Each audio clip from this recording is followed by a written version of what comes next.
انا بوديك اماكن انت ما شفتهاش قبل كده من غير ما تطلع بره اوضتك، وبوريك بعينيك اللي مش حقيقة، وبحسسك ان انت في عالم جديد، وبخليك تنبهر بيه.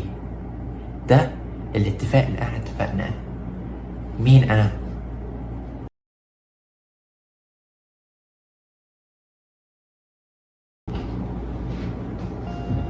تخيل انك تقدر تروح مكان تاني بعيد خالص عن المكان اللي انت فيه من غير ما تتحرك من مكانك.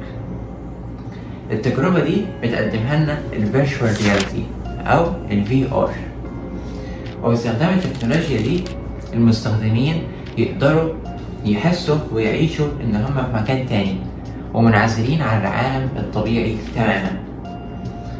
يعني مثلا ممكن حد في اسكندرية يلبس النضارة يلاقي نفسه في ميامي، ويلبس النضارة تاني يلاقي نفسه في ميلان مثلا، كده يعني. فاهمين؟ You are keeping track with me يعني؟ يعني ايه يعني يا مارو يعني انا اقدر اتحرك من مكاني كده؟ قصدك بايه كده يعني لمح البصر يعني؟ وانا من رأيي يعني ان هي غالبا في المستقبل يعني هتخص شركات السياحة.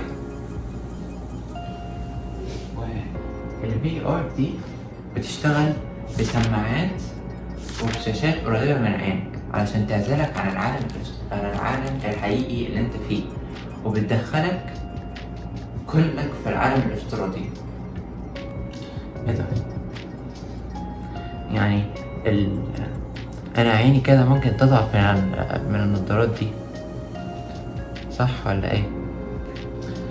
بص، انت عينك بتضعف من بصتك للموبايل، فيعني حتى لما تقرب الشاشات من عينيك برضو هتضعف عينك يعني هتطيح. في سؤال ممكن يجيلي دلوقتي، هو ازاي البتاعة دي بتشتغل؟ هو سؤال في محله يا عزيزي، وانا هجاوبك عليه دلوقتي. باختصار يا عزيزي، البتاعة دي بتشتغل علشان بيكون قدام عينك في شاشات بدقة عالية جدا. يعني حاليا في دقات 4K OLED، يعني العالم بيتطور يا عزيزي برضه. فيعني الشاشات دي هي اللي بتعمل بروجيكتنج لكل حاجة قدامك، وبتغير في ألوان الحاجات سنة كده علشان يحسسك إحساس الدبث زي ما عينك تشتغل بالظبط. وبيكون جاي معاها سبيكرز جاية على ودانك بالظبط، دي اللي بتعزلك تماما عن العالم الطبيعي، علشان هي بقى اللي بتعمل صوت الهواء وصوت المية وكده يعني. الموضوع ما بيبقاش لحد هنا والله، يعني أنا منبهر من العالم اللي احنا فيه والله. ده يعني الحمد لله. في زي جيروسكوبيك سنسورز في السماعة عشان لما تيجي تحرك جسمك كده وراسك كده العالم يتحرك معاك. أنا مش عارف الحركة دي ليه، بس هي ماشية مع الكلام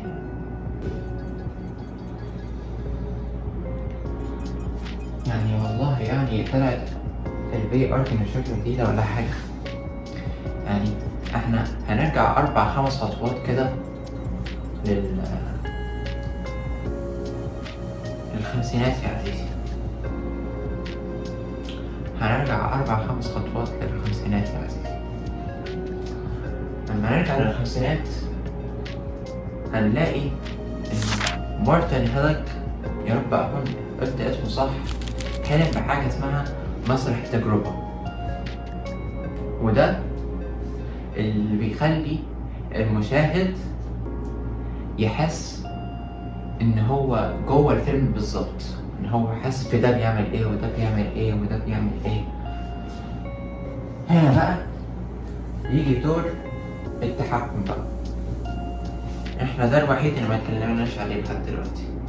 التحكم بقى بيجي ازاي؟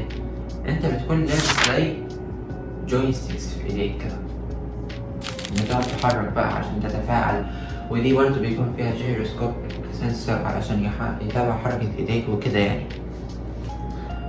بس وده يعني يعني ممكن يكون زي كنترولر انت ماسكه في ايديك، او زي جلوفز انت حاطط في ايديك، والجلوفز ده ممكن يكون فيه جيروسكوبيك سنسور عشان يتبع حركة ايديك وكده يعني الحوار ده في 1968 أستاذ جامعي في جامعة هارفارد اسمه إيفان ساذرلاند وطالبه بوب سبراوت. يعني بصراحة يا رب أكون قلت اسمه صح، عشان أنا لما جيت عملت له سيرش على جوجل ما لقيتلوش أي تعريف، ولقيت إن هو مكتوب على جوجل سبونج بوب سكوير بانس، فإحنا هنعرفه بعد كده في سبونج بوب سكوير بانس. فعموما الأستاذ اللي اسمه إيفان ساذرلاند وطالبه سبونج بوب سكوير بانس عملوا أول VR في العالم، أو هي أول سماعة VR في العالم، وسموها سيفتي ماكس. وهي التانية أنا معرفش الترجمة بتاعتها بالإنجليزي عشان أنا ملقتلهاش موجود برضه على جوجل.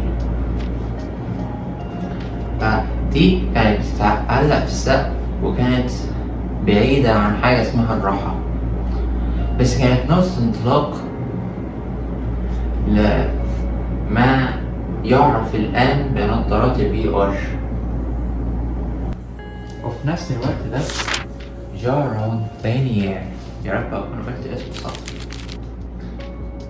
أسس شركة VPL Research. والشركة دي كانت مهمة أوي في الوقت ده عشان هي كانت بتطور أجهزة VR اللي زي داتا جلوف وآيفون، مش آيفون بتاع أبل ده، لا التانية آيفون EYE بعد كده فون، مش آي بعد كده فون. عصر النهضة الحقيقي اللي حصل للVR كان في سنة 2010 لما المخترع الشاب بالمر لوكي اخترع أول نموذج للVR وسماه أوكولوس ريفت. والسماعة دي كانت أول سماعة تديك مجال رؤية 90 درجة. فيسبوك اشترت أوكولوس ب3 مليار دولار، واللي هي حاليا بقت ميتا كويست اللي هي VR المشهورة بتاعت الناس دي. ومن بعد كده شركات منافسة كتير بدأت تنزل في VR زي سوني مثلا. سوني نزلت مع البلاي ستيشن 4 PSVR 1، وحاليا مع البلاي ستيشن 5 نزلت PSVR 2. VR مش بس مقتصرة حاليا على الألعاب بس، VR اكتسحت حاجة اسمها مجال التدريب. هتلاقي VR حاليا بتدخل في كل مجالات التدريب، من الطب بقى للهندسة للساينس لأي حاجة. وبرضه بتتميز بحاجة اسمها virtual meeting، وده مش زي زوم وويبكس والحاجات دي، لا ده VR بتخليك شايف الشخص اللي قدامك زي كأنه شخص حقيقي بالظبط، وبتتكلم معاه زي كأنك بتعمل ريل كونفرزيشن مع واحد صاحبك في الشارع عادي. وبرضه بتكتسح حاجة اسمها السياحة، علشان انت لو جبت نضارة واحدة بس هتقدر توديك كل الأماكن السياحية في العالم، وهتكسح أي حاجة اسمها طيران وشركات سياحة وكده، هتلاقيهم بيفلسوا قاعدين في الشارع. زي أي تكنولوجيا في وقتنا هذا VR ليها مخاطر كتيرة، بس احنا هنراب them up دلوقتي. بعض الناس بيحسوا لما بيلبسوا نظارة VR انه هو متصدع ودايخ وعنده اجهاد في العين، ودي اعراض طبيعية عشان انت برضه لما بتمسك موبايلك وتقعد عليه فترة طويلة بتحس بنفس الاعراض دي. لكن الخطر الفعلي انه انت لما بتكون لابس نظارة VR انت بتكون مفصول عن العالم الخارجي تماما. فانت ممكن تلاقي كرسي قدامك هنا، ترابيزة قدامك هنا، فانت مش عارف مكانهم، فانت تروح خابط فيهم بالغلط وانت مش عارف ان هم قدامك، فيروح يجيلك اصابات بقى وسيفير باين والحاجات دي.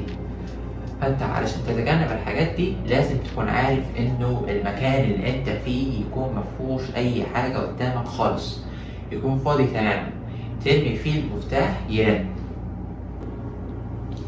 مستقبل ال VR هيكون مذهل واكسايتنج جدا، عشان احنا بنتكلم عن نضارة او سماعة زي ما بعض الناس بيقولوا، بنلبسها نلاقي نفسنا دخلنا في عالم موازي مش اللي احنا موجودين فيه، بنحس وبنشوف وبنسمع حاجات احنا ما بنشوفهاش في الرياليتي.